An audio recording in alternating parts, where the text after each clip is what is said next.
Howdy folks, welcome back to the garage. It's another mini bike build video. I think this is day 11 today.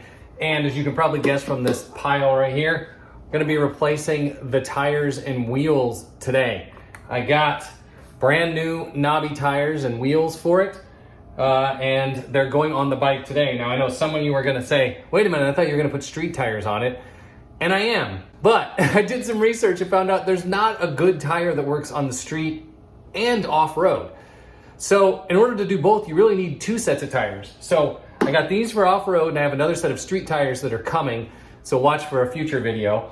But these came just rims and tires and hubs, nothing together. So I had to get the tire on the rim, and boy howdy, that was not easy. I'd never done that before.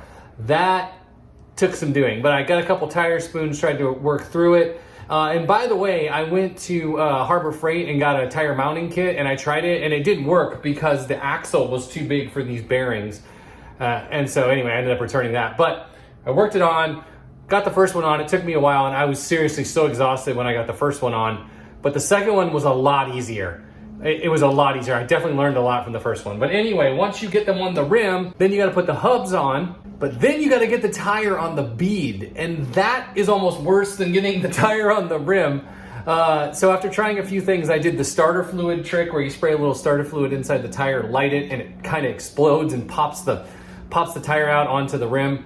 And then of course you put air in it, inflate it up to 27 or whatever is the recommended seating pressure. That pops it in good, and then you can deflate it back down to a normal tire pressure. So two other mods have been done to the bike since you last saw it. Number one, it's got a new seat. You probably can't tell it from this angle, but I did replace the seat. It's a little fancier seat.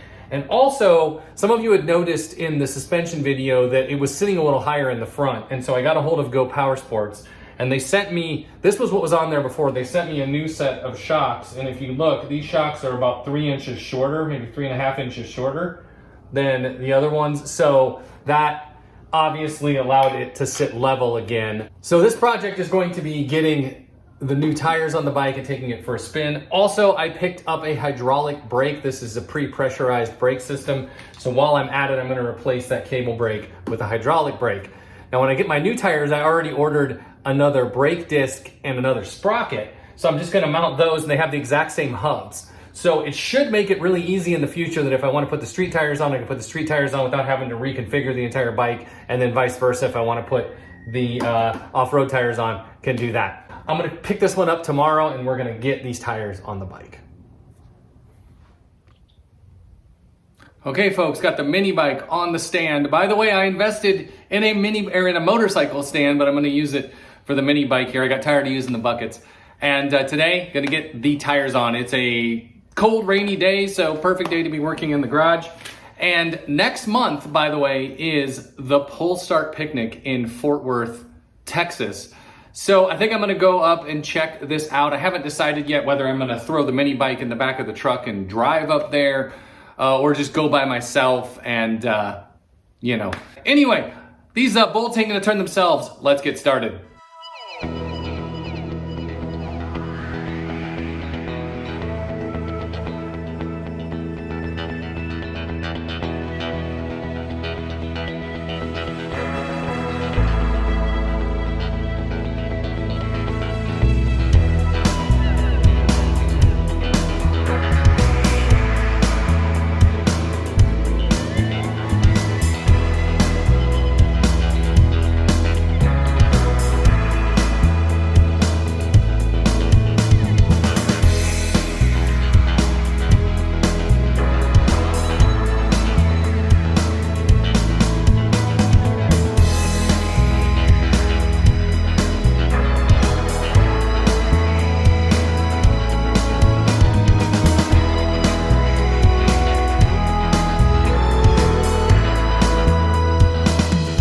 It's always something when you're modding these.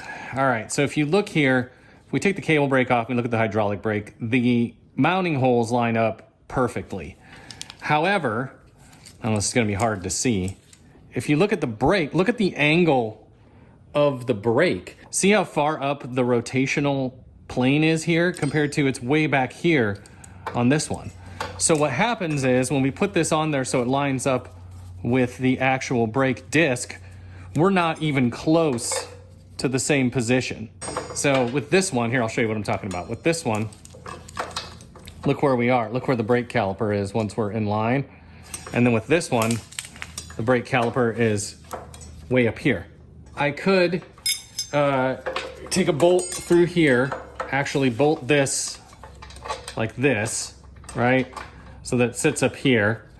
And then I could probably cut this off and get it to work here and hold that in place. I think what I'm gonna do is I'm just gonna bypass the brake for now. I'm gonna put it back together with no brake. That means I'm not gonna be able to really ride it. But then I'm gonna call Go Power Sports and see what they recommend.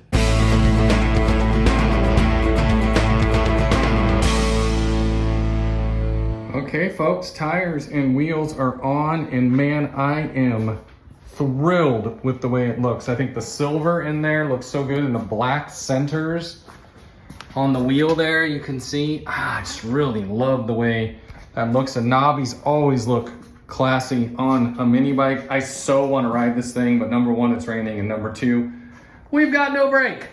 All right, so that's gonna finish up this episode. No riding footage, unfortunately.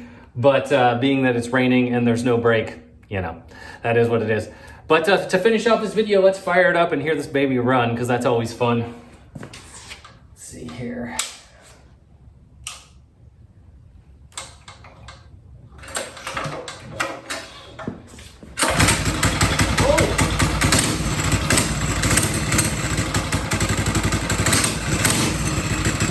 There we go, one pole today.